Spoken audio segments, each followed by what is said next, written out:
Irregular periods and unbearable pain. ఏం చేయమంటారు? 2 స్పూన్లు చాలు మీ సమస్యలన్నీ తొలగిపోవడానికి.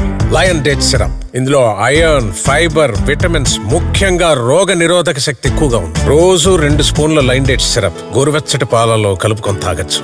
లయన్ డేట్ సిరప్ ప్రతిరోజు 2 స్పూన్లు.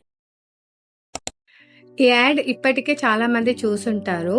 ముందు డేట్ సిరప్ కి వస్తే, డేట్ సిరప్స్ లో ఏముంటాయంటే ఫ్లావనాయిడ్స్ ఉంటాయి. ఫ్లావనాయిడ్స్ అనేది ప్లాంట్ బేస్డ్ యాంటీ ఆక్సిడెంట్స్. దీని వల్ల కొంతవరకు uterine blood flow and ovarian blood flow పెరగచ్చు.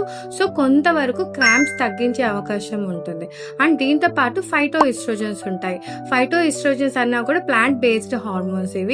ఇవి ఏమాత్రం రియల్ హార్మోన్స్ కి ఒకేలాగా పని చేయవన్నమాట. ఇది చాలా వీక్ రిసెప్టార్స్ ఉంటాయి వీటికి. బట్ ఎక్కడ కానీ మెడికల్ లిటరేచర్ లో only dates and date syrups తో వీళ్ళు క్లెయిమ్ చేసినట్టు ఇర్రెగ్యులర్ పీరియడ్స్ కానీ ఇలా పెయిన్ఫుల్ పీరియడ్స్ కానీ క్యూర్ అయినట్టు లేదు. ఇది యాక్చువల్ గా చెప్పాలంటే ఈ ప్రోడక్ట్ కి సర్టిఫికేట్ ఆఫ్ అనాలిసిస్ లేదు, no HPLC lab report available, no antioxidant profile displayed.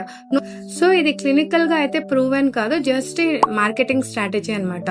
Irregular periods and painful periods వస్తే ఇవి న్యూట్రిషనల్ డెఫిషియన్సీ కండిషన్ కాదు, ఇవి మెడికల్ కండిషన్స్. ఇర్రెగ్యులర్ పీరియడ్ ఉన్న, డిలేడ్ పీరియడ్ ఇలాంటివి ఉంటే వెంటనే గైనకాలజికల్ ఎగ్జామినేషన్ చేయించుకోవాలి. Trust the medical science but not the product claims. Thank you.